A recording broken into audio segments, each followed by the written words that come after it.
So we really encourage someone that if they're getting ready to step down, to look in their group, to pray about it, and to let somebody know. And then they typically start bringing that person along, and that person will start leading one Tuesday, check it out, give it a shot. The coach and the e-group leader will give them input, will help, that sort of thing. So that's how we tackle that. But at times it is definitely stressful on our end.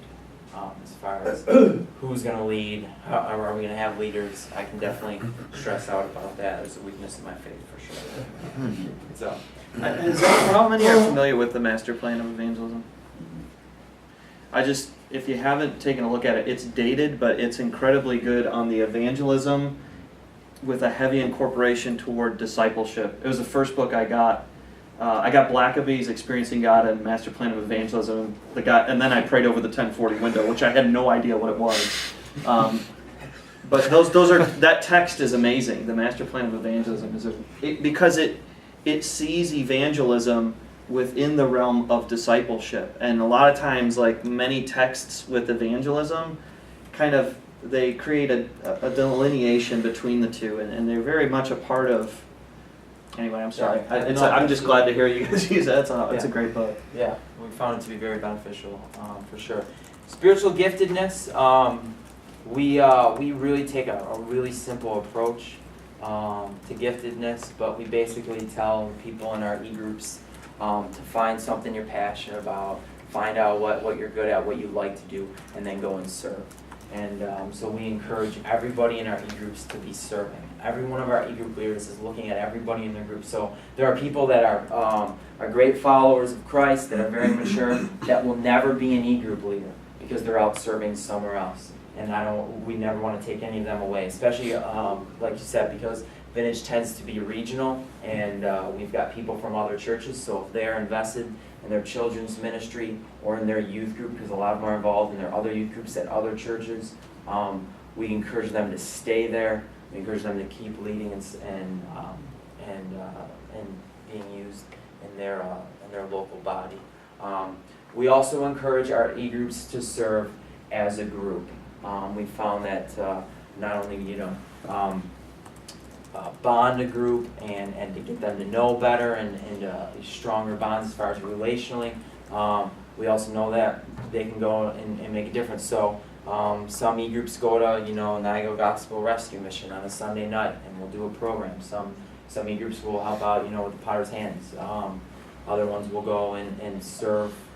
They've done everything, and they've gone out and break leaves for neighbors. They've done shoveling. They've done all sorts of throughout the years. They've done so many different things, grocery shopping.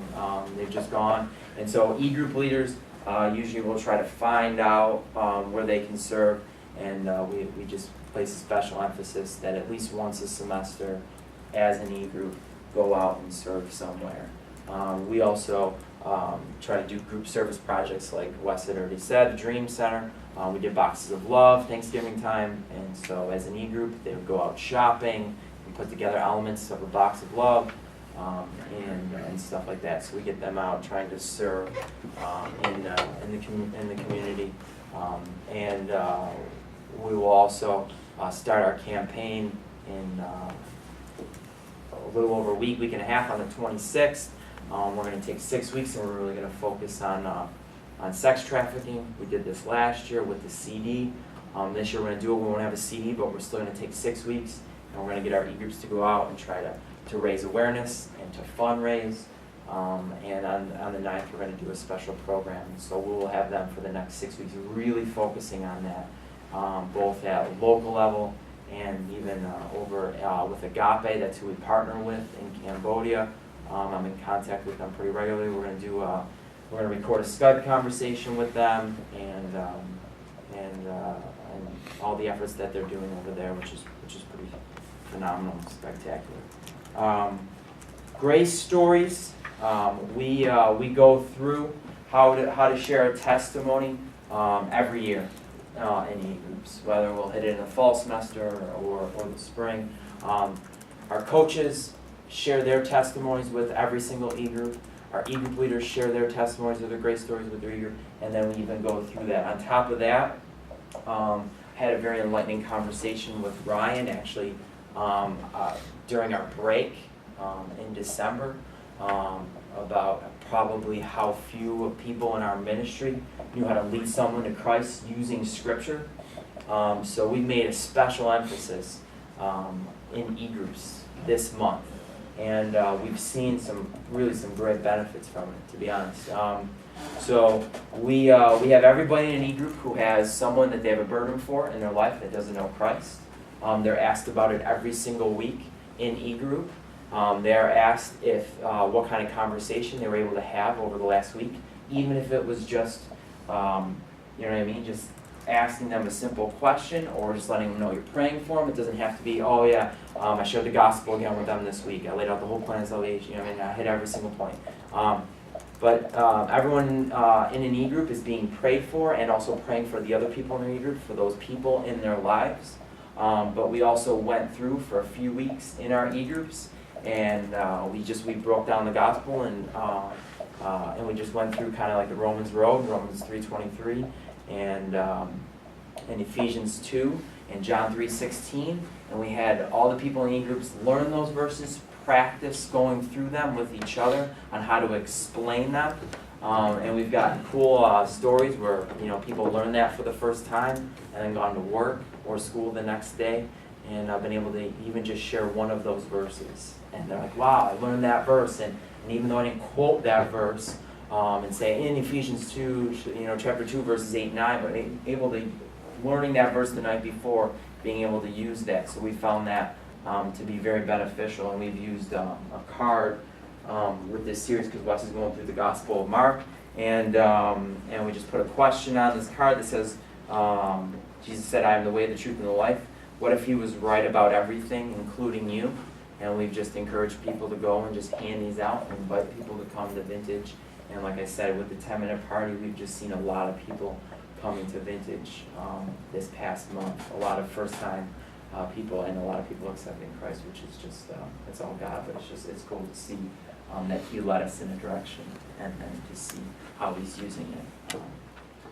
But that's how we tackle the spiritual outcomes. So e-groups are pretty vital. I mean, that's the epicenter of, that's cool. Yes, we pour a lot of energy and attention into e-groups. Yeah, so yeah. Actually, no, Ryan, we just spent the last 20 minutes for kicks and giggles. We weren't intentional at all. No, that's really good. That's why I'm so glad Jay came on to head this up full time, because we realized, because relationships are such a big deal, that man, we wanted to highlight this. So and to also just to fill in some of that question you had, Ryan, about accountability. If you're going to be in an e-group, there's a standard to be in it. You have to do your 10. You have to participate. You have to show up. And people, once you're in that e-group environment, they hold each other accountable. We take that pretty serious. And like, if you're not willing to, that's okay. Then this isn't for you right now. But and we continue to try to highlight. If you want to be involved in any of our parties or celebrations or service projects, you got to be in an e-group, because we do everything through that. We just pushed everything through that because we realize, that's going to be the ticket for our discipleship for these outcomes. So yeah, Jay's done an awesome job facilitating that and developing some of this material. So it's been cool to see. We'd love to see 100% participation. Obviously, that's not here, but we're 60% maybe, 65% probably. The group is, so really thankful for that. One of the things I wanted to just ask is, coming out of this initiative, the prayer idea, is there any thought as to increasing the rhythm of that? I just think it's a neat thing. I was not aware of it, which I think it's just a neat thing that ties back into geographic intentionality, because you mentioned that there's stations for relationships, geography, campuses, coworkers, etc. Right. And I was just wondering. Yeah. Our challenge in that has been a place, but now we have a connection at the hotel. There are kids who want to do it every week now. I'm like, hey, great, you can. You have a closet, in your room, you're decorated to go. But we're hoping to do it a few more times maybe. Sure. We do, and I had a senior, we did on Tuesday nights, like a prayer night, like a refuge night is what we call it. We do that 3-4 times a year, which is similar to what we did Sunday night, for the all church. So we have that stuff going on there. So those are kind of where we really see this kind of thing, and pushing out in this direction comes from this. Obviously, it's coming from the platform on a Tuesday night program, but our e-groups and everything, they push really, really hard here. That's why, in terms of reaching our campuses, we're doing everything we can to equip the kids to be. That's why we're going through the plan of salvation. That's why we've designed. I mean, we have all kinds of cards that they use, but this is the first one we've used specific to a message series that that's specifically designed to say, hey man, well, I want to start a spiritual conversation with you. If you get them to finish, great. If you don't, great. We don't care. The biggest thing is that they share Christ with their friends. So, because we realize they're going to be the best ones to reach their friends. So that's become our strategy now. We're pouring into it, and we're going to see how that works out, how that translates to effectiveness on campuses. So again, all this kind of pushes in that direction for those last two things. We also, in relationship stuff, we design material. We have books that we've put together. This is the difference. We do a series that just bangs away at these. We've done a couple of these. This is just one we've done called The Difference. We've done the 4D Revelations Decisions. It's just, we just continue to kind of go through that. This is what we developed for all of our counseling and stuff that we do, because we couldn't find any material that we really liked, so we were like, okay, Lord, help us, guide us. So we put this together, and we use this called Teachings, and then this is something that Laura Lewis has put together on relationships. And it's all about relationships. And we do relationship stuff. There's about 5 things that we cycle through, message series-wise, topic-wise, every year, because we know, well, every 16 months, because we know the turnover ratio is kind of, so we want to hit them with these kind of topics, and one of the big ones is relationships. And so we've drafted material towards that. So that's how we're going. And also, like Jay said, with the coaches and the e-group leaders, there's high accountability there, because we've got to have that, and that's why we also have a once a month meeting with all of our e-group leaders called Stand, that they meet at our house that Jay heads that up. And then our Grace Stories as well. We also do baptisms. We have those. We started doing them, the testimony thing, like video, and the first time the video thing broke for some reason, so we just decided to do them live, and it worked out so well. That's how we do them. We're baptizing next Tuesday, and we do testimonies live. So before they go in, they give a live testimony. Jay interviews them, and they go in. We also include their stories and testimonies and stuff in our program on Tuesday night. We have different segments where with kids. We had 3 last week, 2 about the prayer room, and 1 about a guy who invited his friend. He came and got saved. So we use that. So real fast, 3 minutes for presents, all that stuff. We also have the social media, VOC. We go through that. We have in other areas where we go. We've already mentioned actually most of this stuff, from speaking, campus tours, KB, to the Worth It All project, and things to try to get our presence and get kids to let their friends know about it. So and the sex trafficking thing has worked really well too in terms of conversation, because everybody gets in on that, And we've done all kinds of things. We did Seesaw for Slavery at UB. Giant seesaw, we set up in the student union, and kids came by and, saw, what's this? I'm like, hey. Do you all ever capture any of these, like video-wise, or do you just it's just more of a viral, they just sounded like that there are some pretty neat stories that are going on there, and do you have a chance to capture them? We don't really do that other than on stage. We'll do it on stage, but we don't really do it like the iPhone video thing. So. And do you do those also outside of the rhythm of baptism? Like people give their testimony? Yeah. Okay. Yeah, we do that during our program. In fact, and we'll also do we'll off and on it between. We're now sending Daryl out on the road, and he's going to the different VOC locations that we can get to, and we're recording and either Skyping live or recording that. And we put that in the testimony slot, so it gets face time and also we want people we see these people as our missionaries. VOC people, we see them as missionaries, man. They're doing it. They're gutting it out, man, going for it. So we want to support them in any way we can. So we have that off and on. What was you said there was a training associated with how to lead someone to Christ as well. What was that?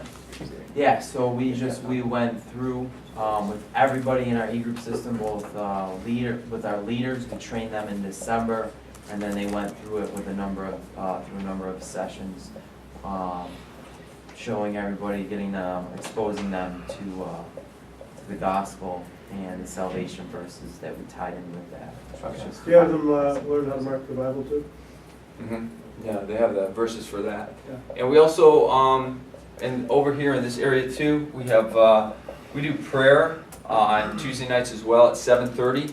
And again, we just, everything through our e-groups, so we have a rotation of e-groups that meet at 7:30 for prayer in Andrews Chapel.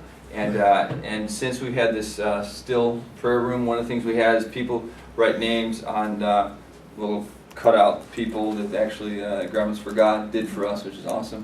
And they hung them on places in the room. And so we're going to pray through those as well. Those are people that they're like, man, this person needs to know Christ. So we've got 150, 160 of those. So we'll be praying through those as well. So, and then saturation, we're just every Tuesday, it's just our rhythm that every Tuesday we give an opportunity to respond to the gospel.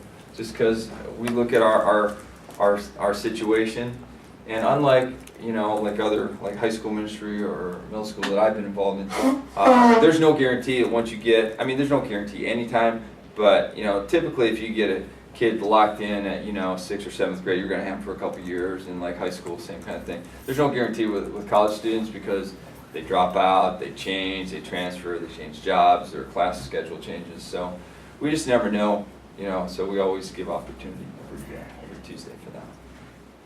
That's just kind of what we do. So.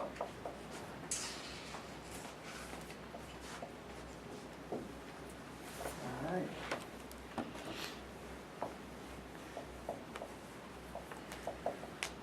Any questions, any comments?